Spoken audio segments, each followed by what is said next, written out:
Hi guys, welcome back to my channel. So nakita nyo naman sa video natin na this is iPhone 6s. Tama, iPhone 6s to. And ang problema ng client natin ay, yung client kasi natin sa kaibigan ko dati.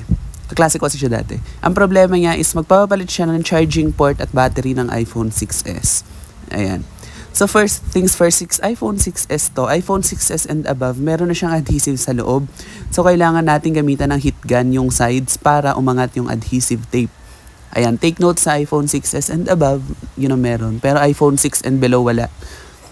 Ayan, tapos once na naiangat na, unahin yung i-unscrew yung takip sa may, yung sa may LCD connector. And before disconnecting any components, huwag yung kakalimutan na i-disconnect muna ang battery kung sakasakali. Para ma-prevent yung masusunog kasi yung backlight. Masusunog yung backlight niya kapag nakakonect ng dati yung battery tapos biglang mong kinonect ang LCD. Yun, masusunog yung battery. Since charging port ang papalitan natin, tatanggalin muna natin yung Taptic Engine. Taptic Engine siya yung nagpo-provide ng haptic feedback kapag pinipindot natin ang iPhone. iPhone 6s and above lang ang merong ganyan. Next naman is, yung iba ang ginagawa nila, nagpiprint sila na mismong layout ng iPhone 6s para alam nila kung saan nila ilalagay yung mga screw. Pero ako, kabisado ko naman siya, so wag na tayo mag-print, sayang lang yon. Ayan, isa sa ulo ko na lang kung saan nakalagay yung mga tornilyo. Pero hindi ko siya i-advise na gayahin nyo yan. Yung iba kasi, talaga nagpiprint sila na mismong layout ng iPhone 6s. Merong nada-download na ganun. Search nyo lang sa Google, iPhone 6s screw layout. Ayan. Pwede nyo nang i-download yun para alam nyo lang kung saan nyo ilalagay. Then once na natanggal nyo na yung charging port, ilang beses na ako nagpalit ng charging port and pang 10 iPhone ko na siguro to. Tapos, ilalagay nyo na yung panibagong parts. So, sa paglalagay naman ng panibagong parts, huwag yung kakalimutan na tanggalin yung kulay blue, yung mga dikit-dikit na kulay blue. Yung iba kasi, iniiwan na lang yan. Parang basta nilalagay na lang siya kahit may kulay blue. Dapat tinatanggal yon kasi pwede makapag-conduct ng heat yung plastic na blue. Ayan, kaya dapat siyang tinatanggal. Lalo kapag magre-replace ka ng LCD, wag mong kakalimutan na tanggalin yung parang film, paminsan red, paminsan blue sa likod ng LCD. Dapat talaga tinatanggal yon. Or kung meron man sticker ng manufacturer, dapat tinatanggal din siya. Kasi pag nag-conduct ng heat yon, may tendency na mamuti yung parang may dot-dot sa screen. Di ba may ganun? Ayun. Heat kasi yun. Parang kapag uminit ang phone at nag-consume ng heat yung mismong plastic, parang yun. Based on my experience na yun, experience ko na siya. Kaya dapat talaga tinatanggal yon.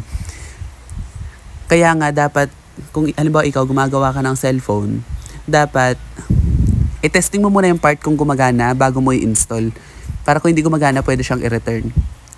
Ayun. Kasi once na gumana siya, dapat tanggalin mo lahat ng sticker, manufacturer sticker, bago mo siya ilagay sa mismong iPhone. Ayun.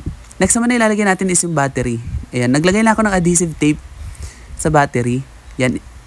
I-place nyo lang siya, pero wag nyo kakalimutan na tanggalin ulit yung sa connector yung battery bago nyo ilagay yung LCD. Again, kapag kasi nakalagay yung battery, halimbawa nakakonect yung battery, tapos bigla yung nilagay yung LCD, may tendency na masunog yung backlight sa likod at hindi na ulit iilaw. Ang ending yan, bibili ka ulit ng panibagong LCD.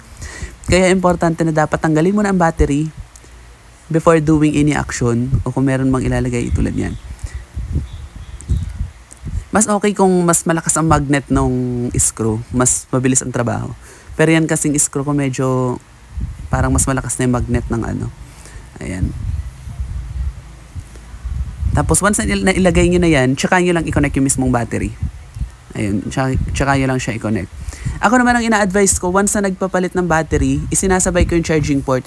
Pero kung halimbawa ang cellphone ng kliyente, syempre hindi, di ba? Pero pag ako lang kasi, tawag dito, pag halimbawa ako lang yung gumagawa, ang ginagawa ko, for example, cellphone ko ang gagawin ko. Ayan, kung makita nyo, nag-power on na yung cellphone. Ayan na yun. So, nag-power on yung cellphone. Hindi ko kasi naitanong yung nagpagawa sa akin kung dati na bang may damage yung LCD niya. Pero sabi naman niya, dati na daw may damage. Pero kung sinabi halimbawa ng client na, ay walang damage yan dati, bakit nagkaroon ng lines? Ang gagawin nyo lang, gawin nyo ang ginagawa ko. Buksan nyo ulit. Ayan, buksan nyo siya ulit. Pero kung halimbawa sinabi naman ng client ko, halimbawa may nagpagawa sa inyo, tapos sinabi naman niya na dati na pong may line yung LCD, so okay na yon. Pero since yung akin kasi hindi ko na itanong at hindi rin niya sinabi, ngayon kapag nagkaroon ng lines yan at dating wala, ang gagawin niyo lang, tanggalin niyo sa connection yung LCD. Pero bago yung gawin yun, dapat tanggalin niyo muna yung battery.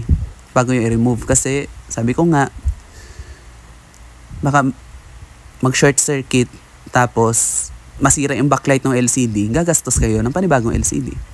Since may line talaga siya, after nyan, kinausap ko na yung nagpagawa sa akin, sabi ko, meron pala siyang line sa baba. And sabi niya, meron daw pala talagang line. Oo. Meron talaga siyang tama sa LCD. So, yun. Kapag kasi paminsan, at dating walang line, tapos yung nilagyan nyo ng battery, biglang nagkaroon ng line, ang gawin nyo, linisan nyo lang yung mismong connector ng LCD. Yung ginawa ko, ayan, linisan nyo lang yun. Kasi paminsan, kapag merong hair o merong alikabok na nailagay doon, nagkakaroon talaga ng line yung LCD, lalo na pag terminal connection, yung nalagyan ng dumi, nagkakaroon talaga siya ng lines. Ayan, okay na to, and pwede na siyang ibalik sa client. Ayan. And i-remind nyo rin pala yung client na once na na-open na ang iPhone, hindi na siya waterproof. Ayun. Lalo sa iPhone 7 and above, once na open na. And kung makikita nyo, nag-charge na siya na maayos, pwede natin ibalik yung dalawang screw sa baba. Huwag yung kalimutan na ibalik yan kasi nga, diba? Kayo masisira kung wala yan. So yan. So thank you so much for watching this video. And kung makikita nyo, nag-charge na. So yan. So thank you so much for watching.